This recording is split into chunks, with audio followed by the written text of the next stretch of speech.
Good morning बच्चों। तो आज हम मोरल साइंस के जनरल नॉलेज मतलब सामान्य ज्ञान के चैप्टर 6, 7 एंड 8 को फिल करेंगे। तो बच्चों आज हम क्या करने वाले हैं, आज हम मोरल साइंस में जनरल नॉलेज के चैप्टर 6 को, चैप्टर 7 को और चैप्टर 8 को फिल करने वाले हैं।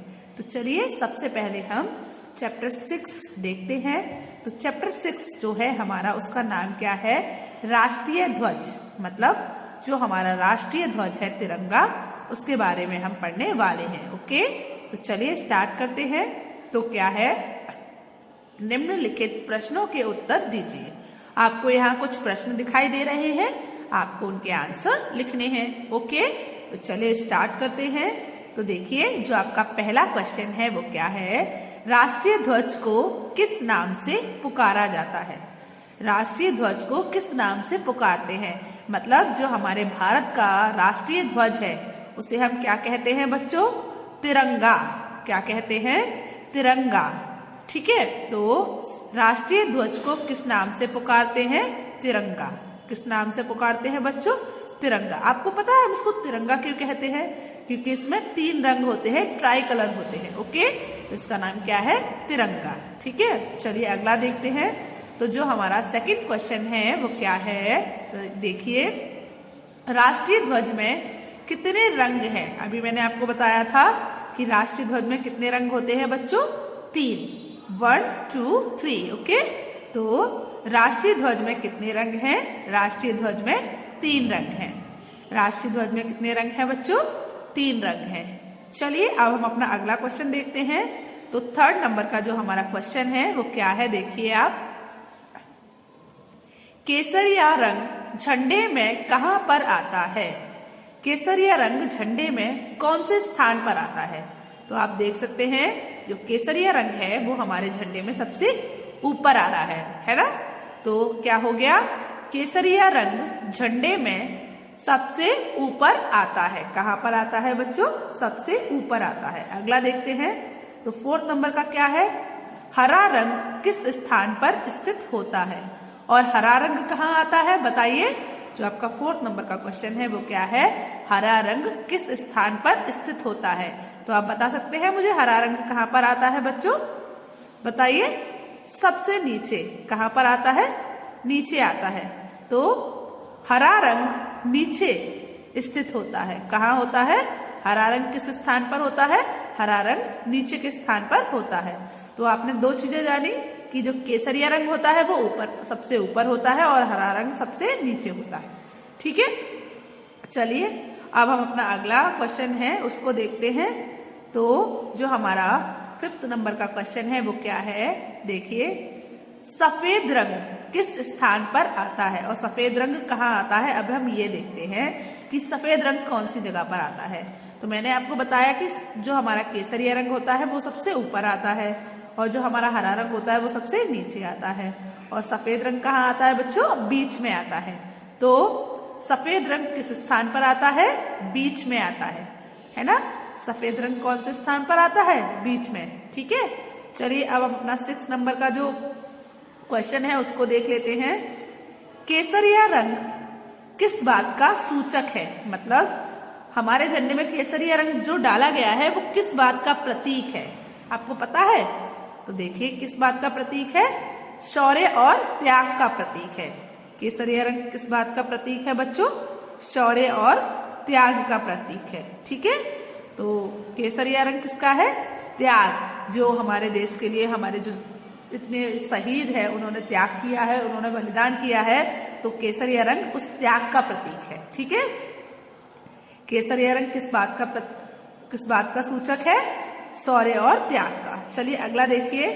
जो हमारा 7th नंबर का जो क्वेश्चन है वो क्या है बच्चों, देखिए 7th नंबर पर जो क्वेश्चन है वो क्या है, सफेद रंग किस बात का प्रतीक है। क्या है, सफेद रंग किस बात का प्रतीक है। तो आपको पता है सफेद रंग किस बात का प्रतीक है, शांति का प्रतीक है। सफेद रंग कैसा है, शांति का प्रतीक है। ठीक है, सफेद रंग किस बात का प्रतीक है, शांति का प्रतीक है। वो कहता है शांति रखी जाए। चलिए अगला देखते हैं। ध्वज के बीच चक्र का रंग कैसा होता है? जो हमारे ध्वज के बीच में जो चक्र लगा होता है उसका रंग कैसा होता है बच्चों? नीला होता है। तो जो हमारे ध्वज के बीच में जो चक्र होता है वो कौन से रंग का होता है? नीले रंग का होता है। ठीक है, अगला देखिए। तो जो हमारा 9 नंबर का क्वेश्चन है वो क्या है? हरा रंग क्या दर्शाता है? जो हरा रंग होता है वो आपको क्या बताता है? बताइए। हरा रंग खुशहाली को दर्शाता है। किस चीज को दर्शाता है बच्चों? खुशहाली को दर्शाता है कि हमारे देश में हमेशा खुशहाली बनी रहे।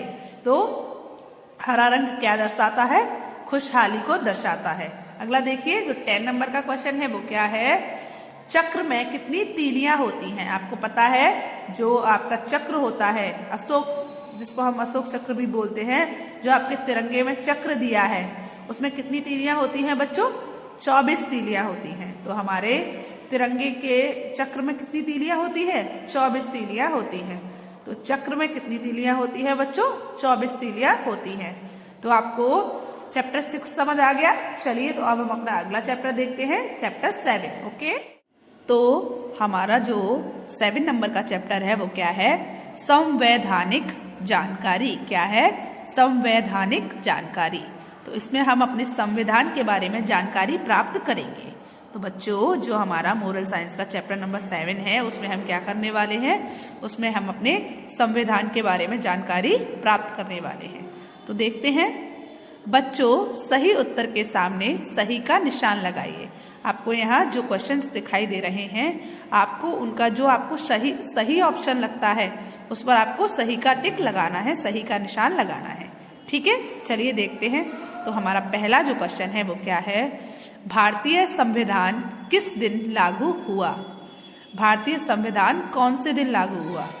26 जनवरी 1957, 26 जनवरी 1950, 15 अगस्त 1946, 16 अगस्त 1945। बता सकते हैं आप कौन से दिन हुआ था? 26 जनवरी 1950 को हमारा संविधान लागू हुआ था। तो भारतीय संविधान किस दिन लागू हुआ था बच्चों? 26 जनवरी 1950 को। ओके, 26 जनवरी 1950 में भारतीय संविधान लागू हुआ था। चलिए अब हम अपना अगला क्वेश्चन देखते हैं। तो जो हमारा 2 नंबर का जो क्वेश्चन है वो क्या है बच्चों? देखिए, भारत के प्रथम प्रधानमंत्री कौन थे? अब आपको बताना है कि भारत के प्रथम प्रधानमंत्री कौन बने थे। राजीव गांधी, पंडित जवाहरलाल नेहरू, इंद्र कुमार गुजराल, अटल बिहारी वाजपेयी। तो आप बता सकते हैं कि भारत के प्रथम प्रधानमंत्री कौन हैं या कौन बने थे? पंडित जवाहरलाल नेहरू। तो आपको क्या करना है? पंडित जवाहरलाल नेहरू पर सही का निशान लगाना है। ओके, अगला क्वेश्चन देखते हैं। तो 3rd नंबर का जो हमारा क्वेश्चन है वो क्या है? भारत की सेनाओं का सर्वोच्च सेनापति कौन है? भारत की जो सेना होती है उसका सर्वोच्च सेनापति कौन होता है? गृह मंत्री, उपराष्ट्रपति, प्रधानमंत्री या राष्ट्रपति? बताइए बच्चों, कौन होता है? राष्ट्रपति होता है। सर्वोच्च पद, सबसे ऊंचा पद किसका होता है? राष्ट्रपति का होता है। तो वो भारत की सेनाओं का सर्वोच्च सेनापति कौन होता है बच्चों? भारत की सेना का राष्ट्रपति। तो इसका सही ऑप्शन क्या है? राष्ट्रपति। आपको राष्ट्रपति पर टिक लगाना है। ओके, अगला देखिए। 4th नंबर का क्या है? भारत की राजभाषा क्या है? भारत की राजभाषा क्या है? मतलब हमारे भारत की जो लैंग्वेज है, भाषा है, वो क्या है? बताइए। अंग्रेजी, पंजाबी, संस्कृत या हिंदी? बताइए आप, कौन सी भाषा बोली जाती है हमारे भारत में? उसकी राजभाषा क्या है? हिंदी। कौन सी भाषा है हमारी? हिंदी। ठीक है, तो हमारी जो ऑफिशियल लैंग्वेज है वो है हिंदी। तो भारत की राजभाषा कौन सी है? हिंदी। चलिए अगला देखते हैं। तो 5th नंबर का जो क्वेश्चन है वो क्या है? भारत में कितने राज्य हैं? अब आप बता सकते हैं भारत में कितने राज्य हैं बच्चों? 22, 24, 29 या 17? बताइए कितने हैं? 29। भारत में कितने राज्य हैं? 29 हैं, जिनमें से हम आगे कुछ राज्य और उनकी राजधानियां देखेंगे। ओके, तो भारत में कितने राज्य हैं? 29 राज्य हैं। चलिए अगला क्वेश्चन देखते हैं।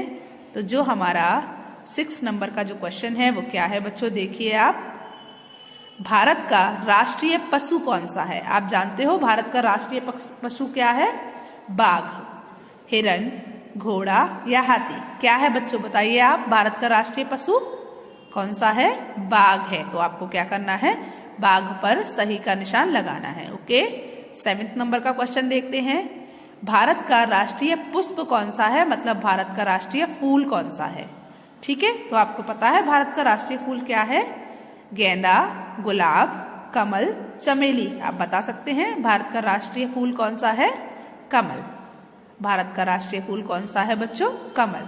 अगला देखते हैं, तो भारत का राष्ट्रीय गान कौन सा है? भारत का राष्ट्रीय गान कौन सा है? सारे जहां से अच्छा हिंदुस्तां हमारा, वंदे मातरम, सरफरोशी की तमन्ना, जनगण मन अधिनायक जय हो। बताइए आप क्या है भारत का राष्ट्रीय गान कौन सा है?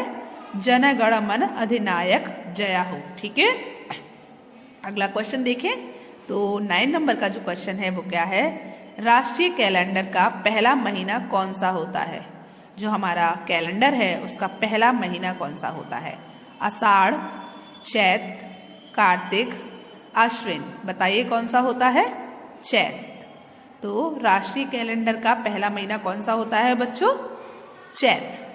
अगला देखें तो 10 नंबर का जो हमारा क्वेश्चन है वो क्या है? भारत का राष्ट्रीय पक्षी कौन सा है? भारत का राष्ट्रीय पक्षी कौन सा है? तोता, मोर, कबूतर, बाज। बताइए आप कौन सा है? मोर। भारत का राष्ट्रीय पक्षी कौन सा है बच्चों? मोर। तो बच्चों आपको चैप्टर 7 समझ आ गया। चलिए तो अब हम अपना अगला चैप्टर देखते हैं। तो चैप्टर 8 क्या है हमारा, चलिए देखते हैं। तो चैप्टर 8 जो है हमारा वो क्या है बच्चों? राज्य और उनकी राजधानियां। तो भारत में आप जानते हैं कुछ बहुत सारे राज्य हैं और उनकी अलग अलग राजधानियां हैं। तो आज हम अपने भारत में के राज्यों और उनकी राजधानियों के बारे में जानेंगे। ओके, तो चलिए देखते हैं। तो हमारी जो एक्सरसाइज है वो क्या है? निम्नलिखित राज्यों को उनकी राजधानी से रेखा खींचकर सही मिलान कीजिए। आपको यहाँ कुछ राज्य दिए हैं और यहाँ पर कुछ राजधानियां दी हैं। आपको क्या करना है? आपको इन राज्यों को इन राजधानियों से मिलाना है। ओके, तो चलिए देखते हैं कैसे। सबसे पहला जो राज्य है हमारा वो क्या है? उत्तर प्रदेश। और उत्तर प्रदेश की राजधानी क्या है बच्चों? लखनऊ। उत्तर प्रदेश की राजधानी क्या है? लखनऊ। तो आपने उत्तर प्रदेश को लखनऊ से मिलाया तो आप यहाँ पे लखनऊ पे क्या नंबर डालोगे? नंबर 1। आप मैचिंग नहीं करोगे, आप इसी तरीके से नंबर डालोगे। ओके, तो उत्तर प्रदेश की राजधानी क्या हुई? लखनऊ। उसके बाद अगला देखिए, तो अगला है पंजाब। बच्चों जो हमारा सेकंड राज्य है वो क्या है? पंजाब। और पंजाब की राजधानी क्या है? चंडीगढ़। पंजाब की राजधानी कौन सी है? चंडीगढ़। तो आप यहाँ क्या नंबर डालोगे? 2 नंबर डालोगे। अगला देखिए, जो हमारा थर्ड नंबर का राज्य है वो है पश्चिम बंगाल। और पश्चिम बंगाल की राजधानी क्या है? कोलकाता। पश्चिम बंगाल की राजधानी क्या है? कोलकाता। तो अब कोलकाता पे नंबर कौन सा डलेगा? 3 नंबर। ओके, अगला देखिए, तो 4th नंबर का है मध्य प्रदेश। और मध्य प्रदेश की राजधानी क्या है? बताइए आप? भोपाल। मध्य प्रदेश की राजधानी क्या है? भोपाल। और भोपाल पर आप कौन सा नंबर डालोगे? 4 नंबर। ओके, उसके बाद अगला देखिए, 5th नंबर की जो राजधानी है वो 5th नंबर पर जो राज्य है वो है असम। और उसकी राजधानी क्या है? दिसपुर। 5th नंबर पर आपका कौन सा राज्य है? असम। और उसकी राजधानी क्या है बच्चों? दिसपुर। ठीक है, तो आप 5th नंबर कहाँ पे डालोगे? दिसपुर के पास। अगला देखिए, 6 नंबर पर है उड़ीसा। और 6 नंबर का जो हमारा राज्य है वो है उड़ीसा। और उड़ीसा की राजधानी क्या है? भुवनेश्वर। तो 6 नंबर पर आपका कौन सा राज्य है? उड़ीसा। और उड़ीसा की राजधानी क्या है? भुवनेश्वर। तो क्या हो गया? उड़ीसा, भुवनेश्वर। तो भुवनेश्वर पर आप कौन सा नंबर लिखोगे? 6 नंबर। ओके, चलिए अगला देखते हैं। तो 7th नंबर पर जो हमारा राज्य है वो क्या है? राजस्थान। और राजस्थान की राजधानी क्या है? जयपुर। राजस्थान की राजधानी क्या है बच्चों? जयपुर। ठीक है, तो राजस्थान की राजधानी जयपुर। तो जयपुर पर आप क्या नंबर डालोगे? 7। अगला देखिए, तो 8 नंबर का जो राज्य है वो है महाराष्ट्र, और महाराष्ट्र की राजधानी क्या है बच्चों? मुंबई। महाराष्ट्र की राजधानी क्या है? मुंबई। महाराष्ट्र, मुंबई। महाराष्ट्र की राजधानी क्या है? मुंबई। चलिए अगला देखते हैं। 9 नंबर का जो आपका राज्य है वो है गुजरात, और गुजरात की राजधानी क्या हुई बच्चों? बताइए आप मुझे। गांधीनगर। गुजरात की राजधानी क्या हुई? गांधीनगर। तो गांधीनगर पर आप कौन सा नंबर डालेंगे? 9 नंबर। गुजरात की राजधानी क्या हुई? गांधीनगर। अगला देखें तो 10 नंबर का जो है वो क्या है बच्चों? देखिए आप, तो 10 नंबर का जो हमारा राज्य है वो क्या है बच्चों? जम्मू एंड कश्मीर। और जम्मू एंड कश्मीर की राजधानी क्या है? श्रीनगर। जम्मू एंड कश्मीर की राजधानी क्या है बच्चों? श्रीनगर। तो श्रीनगर पर आप क्या डालोगे? 10 नंबर डाल दोगे। ओके, अगला देखिए। 11 नंबर पर जो हमारा राज्य है वो है हिमाचल प्रदेश, और हिमाचल प्रदेश की राजधानी क्या है बच्चों? शिमला। हिमाचल प्रदेश की राजधानी क्या है? शिमला। तो आप 11 नंबर कहाँ डालोगे? शिमला पर। तो हिमाचल प्रदेश की राजधानी क्या है? शिमला। तो शिमला पर आप क्या डाल दोगे? 11 नंबर। अगला देखिए, कर्नाटक। कर्नाटक कहाँ की राजधानी है? बताइए आप मुझे। कर्नाटक कौन सी जगह की राजधानी है? बताइए। कर्नाटक राज्य जो है वहां की राजधानी क्या है? बोलिए। कर्नाटक राज्य की राजधानी क्या है? बंगलुरु। तो अपना राज्य क्या है? अपना जो अगला राज्य है वो है कर्नाटक, और उसकी राजधानी क्या है? बंगलुरु। तो 12 नंबर का जो राज्य था वो था कर्नाटक, और उसकी राजधानी क्या है? बंगलुरु। कर्नाटक की राजधानी क्या हुई? बंगलुरु। चलिए अगला देखते हैं। तो 13 नंबर पर जो हमारा राज्य है वो क्या है? गोवा, और गोवा की राजधानी क्या है बच्चों? पणजी। गोवा की राजधानी क्या है? पणजी। तो आप पणजी पर क्या डालोगे? 13 नंबर। गोवा की राजधानी क्या हुई? पणजी।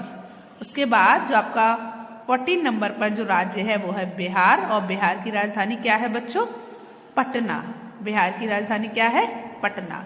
तो आप वहां पर क्या डालोगे? 12 नंबर डालोगे। ओके, तो आपको क्या समझ आया? उत्तर प्रदेश लखनऊ, पंजाब चंडीगढ़, पश्चिम बंगाल कोलकाता, मध्य प्रदेश भोपाल, असम दिसपुर, उड़ीसा भुवनेश्वर, राजस्थान जयपुर, महाराष्ट्र मुंबई, गुजरात गांधीनगर, जम्मू एंड कश्मीर श्रीनगर, हिमाचल प्रदेश शिमला, कर्नाटक बंगलुरु, गोवा पणजी, और बिहार की राजधानी पटना।